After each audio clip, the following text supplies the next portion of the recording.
Happy Father's Day. Glad everyone is with us this morning, those who are with us in person and those tuning in from home and all the places that you are, 110 devices tuning in right now from all over, states like Texas, Wisconsin, Iowa, Arizona, Arkansas, and Missouri. So we're glad that you're with us and we all gather together at God's throne. And so, if you didn't know, it's Father's Day. That would be a good time to, if your father is living, let them know how much you appreciate them. We live in a society where, over the past, I don't know how many years, but fatherhood, it has been undervalued, in America for a little while now. And I want to share just a couple of quick things. This is Jeffrey Rosenberg. From a book, The Importance of Fathers in the Healthy Development of Children. He said, involved fatherhood is linked to better outcomes on nearly every measure of child well-being, from cognitive development and educational achievement to self-esteem and pro-social behavior. And it is said that children who grow up with involved fathers are 39% more likely to earn mostly A's in school, 45% less likely to repeat a grade, 60% less likely to be suspended or expelled from school, twice as likely to go to college and find stable employment after high school, 75% less likely to have a teen birth, and 80% less likely to spend time in jail. That should not surprise us. And so those are really all the research about fatherhood and its value to children growing up is overwhelmingly positive and important, and studies showing that it is as important to a child growing up. Their father's influence in their life is as important as their mother's, which is a little odd to even say because motherhood is so closely tied to child rearing, carrying the baby and the nurturing ways that God has made motherhood. And so fatherhood is different. And so I want to speak on that just a little bit this morning. If you had a father who was involved in your life growing up and gave you appropriate love, discipline, and direction, you are fortunate and blessed. And I encourage you to thank God for that. That is a blessing that a lot of people don't have. And if your father has passed, today is a special day for you, but it's a difficult day for you, I'm sure. And if your father has passed and he was a good father, then that blessing continues in your life, doesn't it? His influence, the ways that he blessed you in his role as your father continues to bless, and that's a great thing. To the fathers, to the dads who are here or at home tuning in, to the dads who have your children are growing up right now, great job.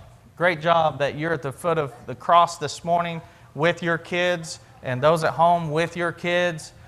I lift up those dads because today is a day that you can call your own shots, and you've decided as a family we're going to be with God this morning. Hey, that's no joke, right? I mean, today you get 2 days, dads. You get this day and your birthday, right? And so I commend you for leading your family in the best way possible, and that is toward God. And we have dads who your children are grown, and I would encourage you, those dads, to keep leading. Your kids are still watching, and your grandkids are still watching. And your kids and grandkids need you. Your kids still need you. I know those who your fathers have passed, you wish you still had them. You still need their wisdom, right? And their leading and their blessing. And so to those who your kids are grown, keep at it. And to the mothers who are raising your children and your children's father is absent, keep it up because you're having to do the job of 2 parents. And I encourage you, those mothers, bring your kids. Bring your children, and with the corona, this is kind of has an asterisk because of safety. But in the future, even more so, bring your kids and get them around your church family, because there are godly men who can have a fatherly presence to your children growing up needing that. And so keep it up. And then lastly, if your father was not what he should have been, today is a difficult day for you, I would imagine. And I encourage you to find comfort in your perfect Heavenly Father, because He can heal your hurt and He can fill that void in your life. Okay? All right. And I want to ask one more thing, and then we'll get into, I just have 3 things to share about fathers and what they do and the blessing that is. But fathers many fathers care greatly for their children, and fatherhood is different. But for fathers, I just kind of want to ask real quick, when you first found out you were going to be a father, did the responsibility of that kind of overwhelm you a little bit? Is that an experience for any fathers in the room, that when you first found out, raise your hands up for a second, I want to see them. When you first found out, oh my goodness, right? I'm going to be responsible for a human being. And it is so anyway, I want to poll that, because I periodically will have brand new fathers who find out they're going to be a father, and it rocks their world. And so I'm glad to be able to share with them that is normal. And that means you're probably going to be a really good dad, because you take it very serious. All right, father. So 3 things about fathers. And one is that fathers protect. They protect their children's security physically and emotionally. And it is in a man's nature to protect, and it's uniquely different than a mother. And I'll say this about us. With Stephanie and I am more concerned about protecting them. Now stay with me, and no argument until I finish my case here. I am more concerned about protecting them than she is.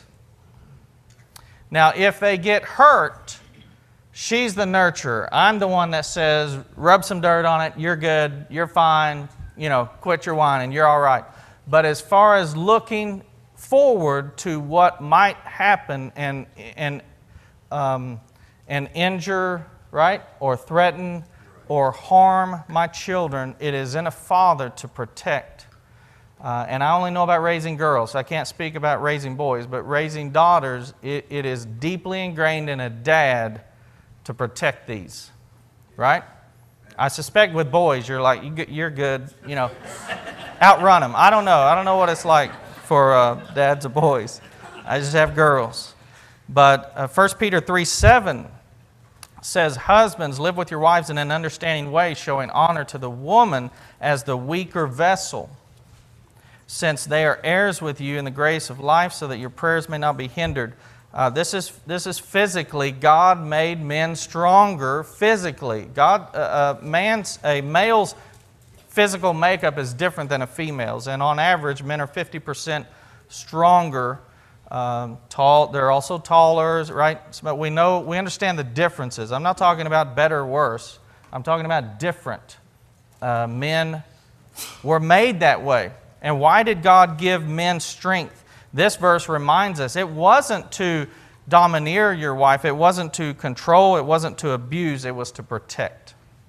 And I know I'm talking as a dad to dads, and you at home, you know what I'm talking about, because it is an instinct in you that is incredibly strong and a driving force to protect.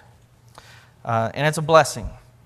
So, secondly, fathers lead. And Proverbs 27 says, the righteous who walks in his integrity, blessed are his children after him. And so it paints this picture of dads leading and children following. And it's in a dad's nature to lead. It's their job to lead.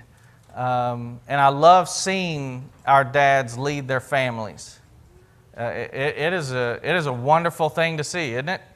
It's a wonderful thing to see dads leading their families in a godly way.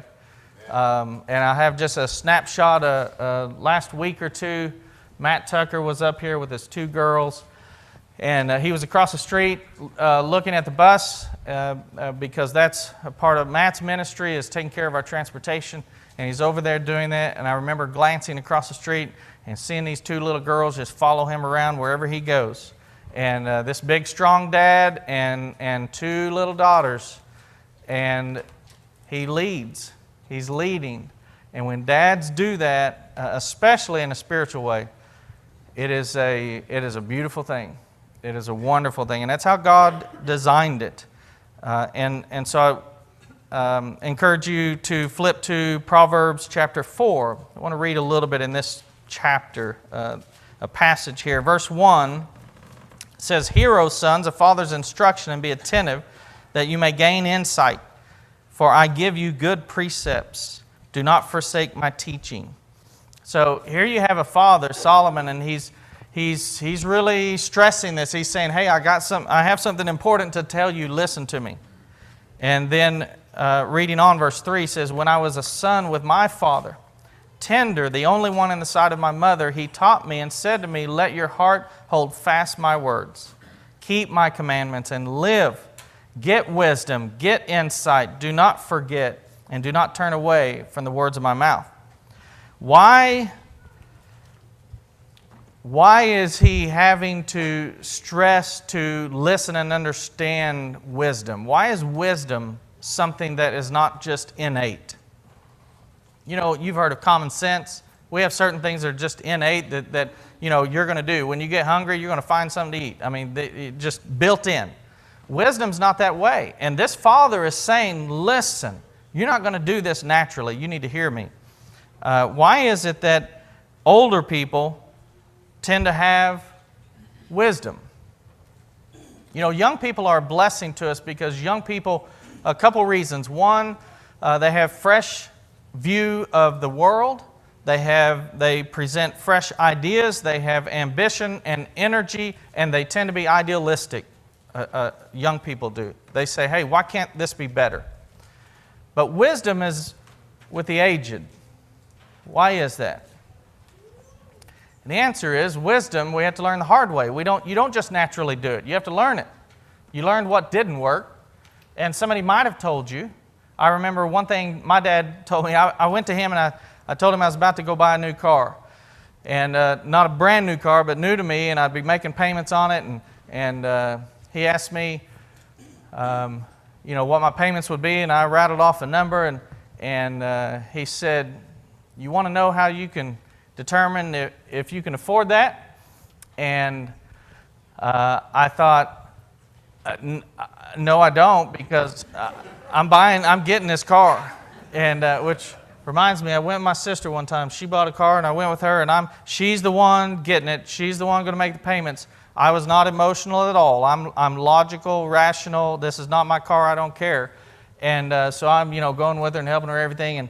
And I remember at one point kind of looking at her. I mean, as soon as we were going to look around and try out all these cars and everything, go to these places. And real early on, as soon as she got in this car, it wasn't like 30 seconds. And I said, "You've already bought this car, haven't you?" It's over. So anyway, that's how I am buying a car too. And Dad said, "Here's how you can know." He said, "Set that payment aside for a month."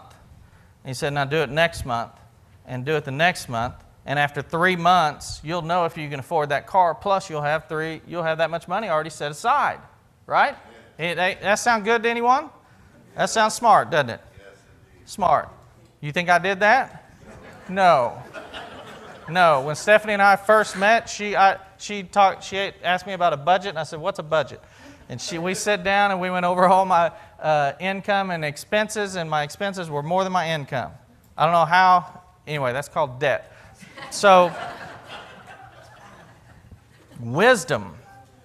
The reason this dad is saying, "Hey, listen to me," is he's trying to help his son avoid the mistakes that you're going to make unless you listen to wisdom. You have to listen to someone older than you. And fathers try to impart wisdom on their children, and sometimes it's hard for the children to listen because dads don't always know everything. In fact, we have a Tom, I heard a quote this week. I'm not calling you out, but I heard it from you, and it was something about my dad. It was one of my daughters said, what my dad said. Let's see, how'd it go? Everything my dad says is not gospel. I think is that close? That was close, right? And allegedly, another daughter was there and actually confirmed that statement, agreed with it. Not everything my dad says is gospel. That's what they said. And I just throw that out there for fun. As a father, you're trying to lead your children. It is innate in you as dads to lead. And it is our responsibility. It is our job. I want to finish this passage, verse 6. Do not forsake her. So it's strange the way Solomon talks about this. He says her. He's talking about wisdom. Do not forsake her. She will keep you. Love her. She will guard you. He goes on. And he could not stress it more how valuable this is. And dads, I encourage you to keep leading, especially with biblical wisdom where you're trying to take your children to eternal life with God. And to mothers and wives, I would encourage you to honor your husbands. Honor your husbands because he is trying to lead your family and it is his duty given from God, and you bless your children when you model respect to their dads and to your husband. And then thirdly, fathers provide. This one's kind of different because it is something that you may think about and know. It's just kind of a strange one. I'll explain more as we go. But fathers find joy in providing for their children and their families. They find joy in that. And Matthew 7:11 says, if you then who are evil, meaning not evil as we would think of it, but you are all of us are imperfect, so all of the dads are imperfect, and God's saying, that's how you are, and you know how to give good gifts to your children. How much more will your Father who is in heaven give good things to those who ask Him? And God is referencing Father's nature is to provide and to enjoy that. And I know most mothers work today as well as dads. Dads are hardwired to find great joy in being able to provide for their families. And we have some fathers who, in this church family, we have some fathers who have been laid off, of course in the past, but presently laid off. And this is uniquely hard for them as a father, as a dad. So I would remind you to pray for them. If you had a dad who worked hard and provided, you are blessed, because not everyone has that. And so I leave you with kind of 3 encouragements to do for your fathers, and if your fathers are living. And one is pray, because they need prayer. Being a father in this day and time, in our society, being a Christian father is not easy. It is not easy. And it comes with challenges, and sometimes it is a lonely job to try to lead. A Christian father today will find themselves in a position of trying to lead their family sometimes in the right way, and they're the only voice. Pray for them. Appreciate them, because their love, a father's love, is different. It is communicated differently. A father is not innately nurturing, right? He doesn't love typically like a mother loves, but his love is no less deep and powerful and wonderful and a blessing. And so appreciate our fathers and then encourage them. Keep encouraging them. So we're going to have a song of encouragement, Take My Life and Let It Be. And it's a good song for us on a day like this. We have a brand new week. A lot of prayers were offered this weekend because of what's happening in America, and particularly the spotlight was on Tulsa this weekend in this nation, and a lot of prayers were offered for God to keep things safe. And my understanding is, for the most part, those prayers were answered. And so we prayed and we asked, and shame on us if we don't give God praise for it. So we thank the Lord for that. And just a reminder, hey, He's in charge. I remind you, church, keep your head up. We serve a God that is still in charge. He is no less sovereign than He has always been. So let Him take your life. Let Him be in charge of your life. If you need something this morning, we'd love to help you with it, whatever it may be. If there's one that has not given their life to Christ, had your sins washed away, we'd love nothing more than to help you with that. If you'd come while we stand and sing. Take my life and let it be consecrated.